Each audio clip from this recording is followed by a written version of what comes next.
Some of the toughest decisions I had to make were quitting my job as an engineer to open a business, or leaving my business to go back to a full-time job or to do an MBA. Why did I choose to quit my job as an engineer? Do I regret it? Would I make the same decision today? My decisions were based on 4 key factors. The first one is time management. So when I was working as an employee, I was a project management engineer, and the project was about building nuclear power plants.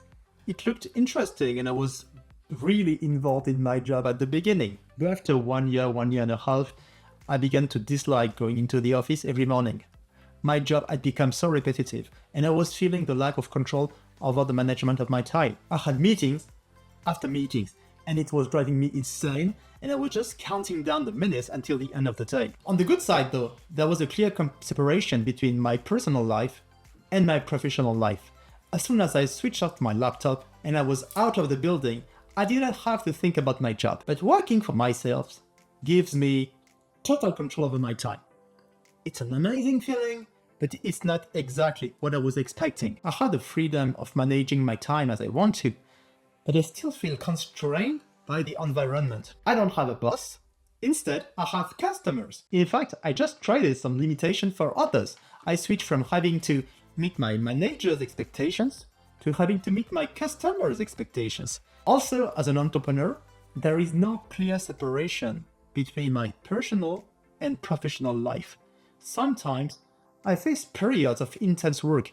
The work hours are pretty unpredictable and depends on what needs to get done. So if I have to work when I'm on holidays, I'll do it, period. This brings us to the second factor, the money aspect. To give you an idea, over 7 years of working full-time, I got around 3% raise per year and 20% raise when I changed job. And the good thing is, as an employee, was the regular income and the incremental increase. I knew that as long as I was doing my job properly, I would get paid at the end of the month. The only drawback would be that there was a salary cap. Even if I was exceeding my annual targets, I would never ever get a 20% increase or a 40% increase in salary. Usually, I would try to negotiate for a higher raise, but I would often hear something like, "Sorry, we can give you more because the performance of the company is not as high as we were expecting."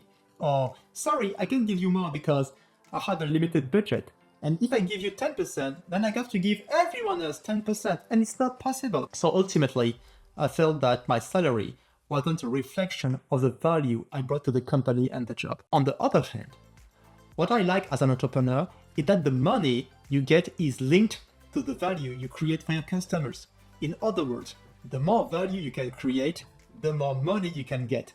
And there's no limit to how much you can earn. However, first you have to create value for your customer. And this is of major importance. Second, being a profit-making company can take time. And third, your income can fluctuate significantly and quickly. So yes, you can earn more money as an entrepreneur, but it comes with accepting the risks. And again, it's a classic risk and reward trade-off. And if you are thinking about opening a company, this is one of the questions you should ask yourself. Are you more a risk-averse person? Or are you more a risk-tolerant person? The third factor is a psychological aspect. When I was working full-time, I always felt kind of being limited in my autonomy. I felt like I didn't have really control on the range of my tasks, responsibilities, and decisions I had to make. Regardless of my position, whether as an engineer or a senior manager, there was always someone above me calling the shots. There would also be a constant pressure to meet deadlines and objectives that would be sometimes unrealistic.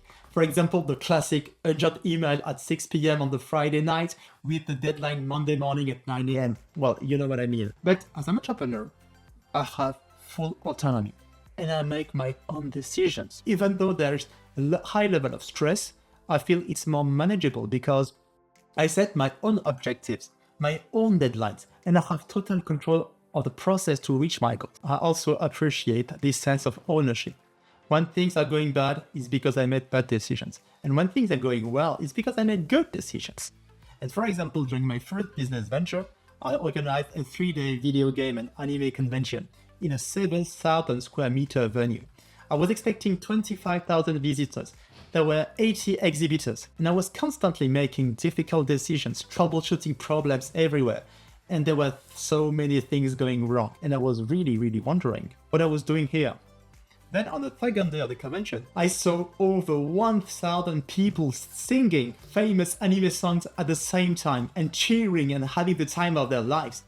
And for a brief moment, I just sat down looking at everyone and I could feel that energy and I thought, wow, I did that.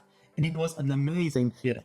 The last element is meaning and purpose. When I was working full-time, I frequently collaborated as part of a team, and I truly valued the idea of working together to achieve a common goal. My contributions were often focused on specific tasks, making it difficult to see the broader impact of my work. And this limited sense of contribution ultimately diminished my sense of purpose. As an entrepreneur, you can sometimes feel isolated, even when you are surrounded by a team, because the weight of the business can feel heavy on your shoulders. However, this also means that you are involved in many different aspects of the business, and this broader involvement leads to a deeper feeling of achievement and accomplishment, while you directly see the results of your work. And it's really inspiring. And that also gives you more opportunities to test your skills, develop new skills. So knowing all that, would I go back to a full-time job? Well, it's true that being an entrepreneur is not what I was thinking it would be, but I would have still made the choice of leaving my job. The journey as an entrepreneur is hard, but amazing. And from my perspective and my experience, I really like this feeling of freedom, this feeling of creating something that brings value to others.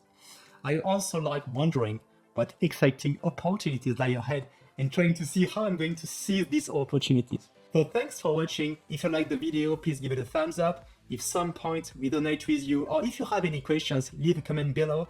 And if you haven't subscribed to the channel yet, please consider doing so. Talk to you soon.